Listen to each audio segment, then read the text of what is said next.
Our Professions Illustration. All right, illustrators are, of course, very different than who they work for and their goals. And so, what I want you to do is watch this video. Now, I don't think she's the most fantastic artist I've ever seen, but she does a good job at describing the process she goes through, the way she thinks about art, and uh, what it means to be a freelancer. And we'll talk about that in just a minute. Finished product to you. First of all, what I do is I will be sent the manuscript either by email or snail mail. I read through it. Now, being an illustrator, I don't see the words, I see pictures. So what I do is I go through and I put little sketches. These will mean nothing to you, but they mean everything to me. Put all my ideas down, and then I start with my ideas. This is a little sketch for the cover. All little parts and pieces of things that I've come up with. All my ideas. And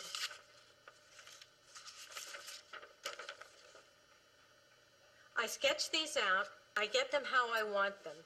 And then I scan them into my computer. Once I get them into my computer, I can color them.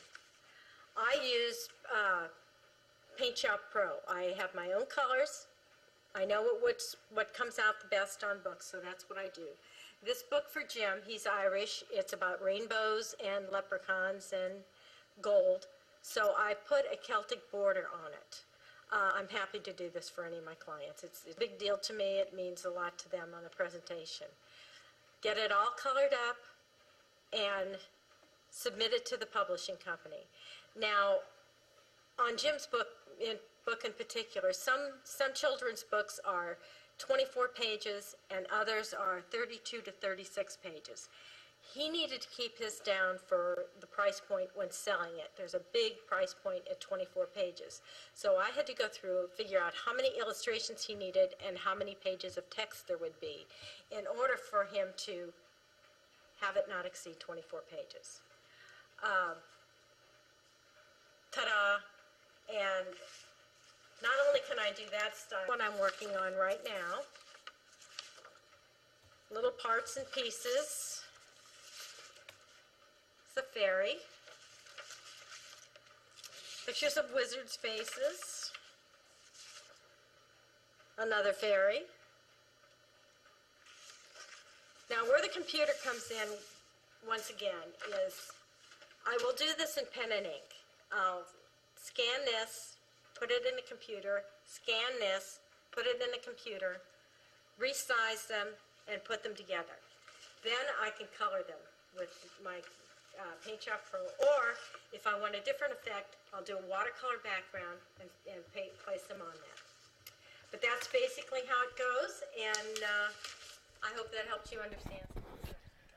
Okay, so as you can tell, first of all, her title of an illustrator is, of course, illustrator. If someone does illustrations, is illustrator.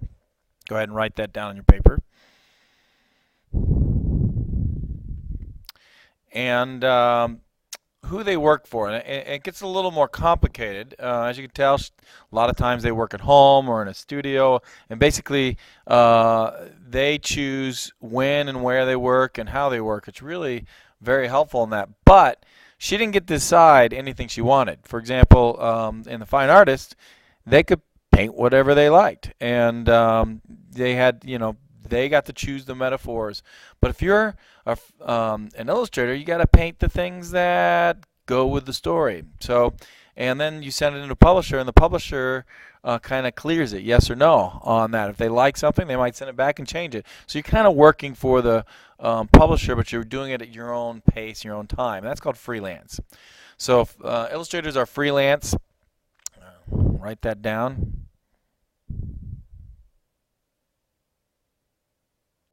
And give you a second to do that. Okay, now, yeah, where is the art? And that's where it gets a little more complicated. If you watched her video, she had